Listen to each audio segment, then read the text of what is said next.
Wesh gros, t'es allé au cinéma voir My Little Pony, t'es sérieux là mec?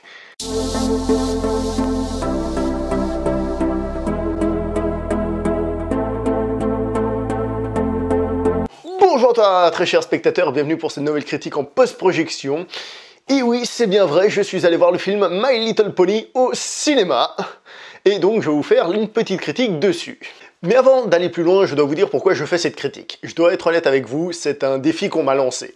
On m'a dit quoi, t'as pas encore fait de critique de My Little Pony? Mais oh là là, il faut que t'en fasses une hein. Alors on m'avait dit ça en rigolant. Et comme je suis pas du genre à aimer rigoler et à aimer les petits défis, eh ben j'y suis allé, je l'ai regardé. Et maintenant ben, je suis justement là pour vous en parler. La note que je donne à ce film, eh ben je lui donne un 6 sur 10, parce que finalement c'est une bonne surprise alors que je ne m'attendais à rien. Donc ce film est l'adaptation d'une série télé, d'un dessin animé pour les enfants, et évidemment surtout tourné pour les petites filles. Bien que, d'après les sources que j'ai pu trouver, cette série n'est pas seulement tournée pour les petites filles, parce que justement elle touche à d'autres sujets, et élargit son public, et vise aussi donc les petits garçons, et peut-être même les plus grands, ainsi que les plus grandes filles.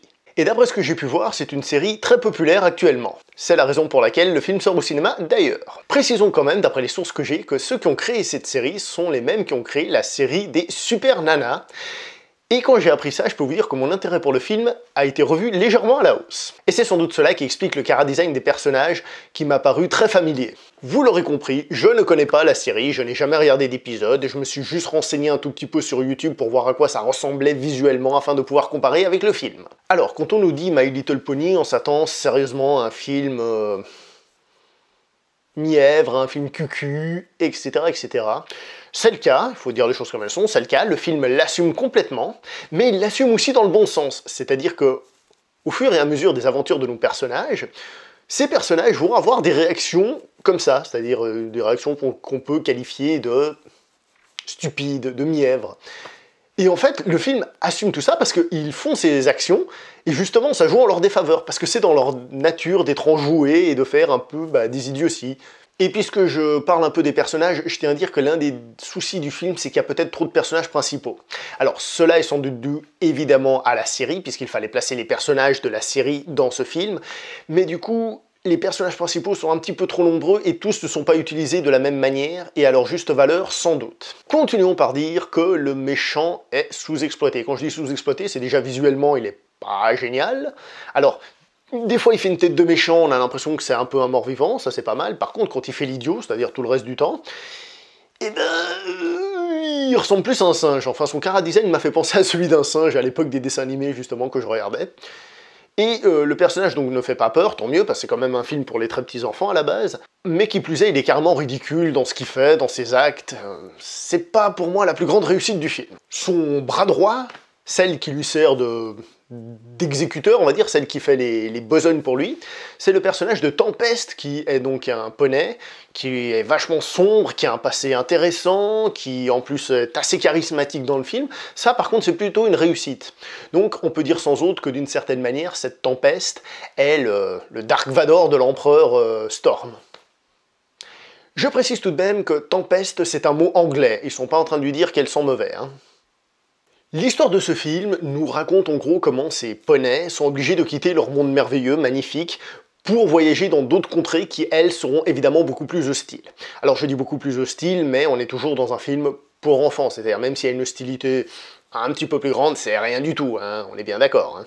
Mais le film n'oublie pas cependant les grandes personnes, puisque par exemple il y a quelques références qui seront plus axées pour les grandes personnes. Je pense par exemple au moment où le méchant, le roi Storm, contacte Tempest, à travers un système, on va dire, magique, et il dit qu'il a des problèmes de connexion, et à ce moment-là, on entend le bruit d'un 56K, d'un modem 56K.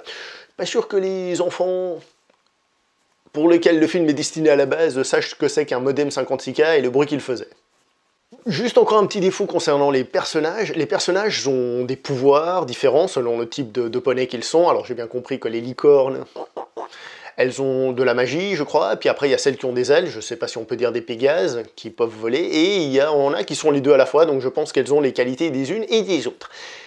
Et dans ce film, hélas, dans certaines situations, je trouve que certains poneys n'utilisent pas leur capacité spéciale. Par exemple, il y en a un qui peut aller très très vite, mais il l'utilise que rarement, voire jamais. Et ceux qui volent aussi, etc., etc. Je trouve ça un petit peu dommage, parce que je l'ai ressenti en voyant le film, mais pourquoi tu n'utilises pas ton truc, là? Mais au niveau de l'histoire générale, je tiens à dire que l'histoire est très classique, certes, mais elle marche plutôt bien, elle est plutôt efficace. Le personnage principal, qui s'appelle la princesse Twilight Sparkle, si je dis pas de bêtises, c'est censé être la princesse de l'amitié, et justement, le film a pour thème central l'amitié, donc à ce niveau-là, il n'y a rien à dire, on est dans le thème, et ça se passe très bien. Il y a des chansons dans ce film, parce que c'est une comédie musicale un peu comme les Disney d'époque, que je regardais quand j'étais plus jeune, et je dois vous avouer que j'ai trouvé les chansons pas très bonnes, elles sont pas terribles, dans le sens où elles sont pas dégueulasses à écouter, mais elles ne te restent pas en tête. Alors, on est tous d'accord qu'en matière de musique, généralement, il faut écouter une chanson une fois, deux fois, trois fois pour qu'elle commence à nous rester dans la tête, c'est souvent le cas, mais les meilleures comédies musicales que je connaisse, du moins, sont celles qui ont réussi à faire qu'en écoutant la chanson une fois, on soit déjà pris par le mouvement. Je prends l'exemple récent de La La Land. Dans ce film, lorsque l'on entendait City of Stars, on la retenait, on était dedans. City of Stars. Bon, je vais arrêter de chanter, mais c'est ça l'idée. Dans ce film, hélas, les chansons, on les oublie en direct. C'est-à-dire la chanson n'a même pas fini, qu'on a déjà oublié le refrain. Et ça, c'est un petit peu dommage quand même. Au niveau de l'animation, alors le film commence par un plan de toute beauté, j'ai trouvé, on sentait de la profondeur, tout ça, c'était magnifique. Et puis après, il y a un peu un drôle d'équilibre. Alors c'est pas moche, ça se laisse regarder, mais il y a un côté dessin à l'ancienne, donc les personnages sont représentés en 2D, avec ce type de dessin justement très cartoon que je regardais à l'époque sur Cartoon Network, quand j'étais petit. Et il y a les décors qui sont en 3D, alors les décors sont beaux, mais les personnages, des fois, c'est pas génial, et au niveau de l'animation, des visages et tout ça, c'est pas que c'est horrible, parce qu'on voit que c'est moderne, etc., mais ça peut être mieux fait. Alors, certes, on n'est pas chez les grands cadors de l'animation actuelle, des blockbusters de l'animation, mais quand même, j'espérais un petit peu plus pour un film actuel. En bref, et pour faire simple, je ne m'attendais à rien du tout, et le film est plutôt une bonne surprise. Donc, moi je vous le conseille surtout qu'il y avait des gamins dans la salle, et ils ont l'air d'avoir adoré. À la sortie, ils étaient tout feu, tout flamme, etc., etc. Donc, pour les enfants, je vous le recommande, et la surprise principale, c'est que ça ne vise pas seulement les petites filles, mais que ça vise aussi, comme j'ai dit, un peu les garçons, et aussi un petit peu les personnes plus âgées. Donc voilà, vous pouvez donc oser accompagner vos enfants si vous êtes un adulte qui regardez cette vidéo. Voilà, c'est tout pour cette critique, j'espère vous avoir conseiller sur ce film, à vous de voir si vous voulez aller le voir ou pas maintenant. On se voit très prochainement pour une prochaine critique, jusque là portez-vous bien, et évitez de tomber de cheval. À la prochaine.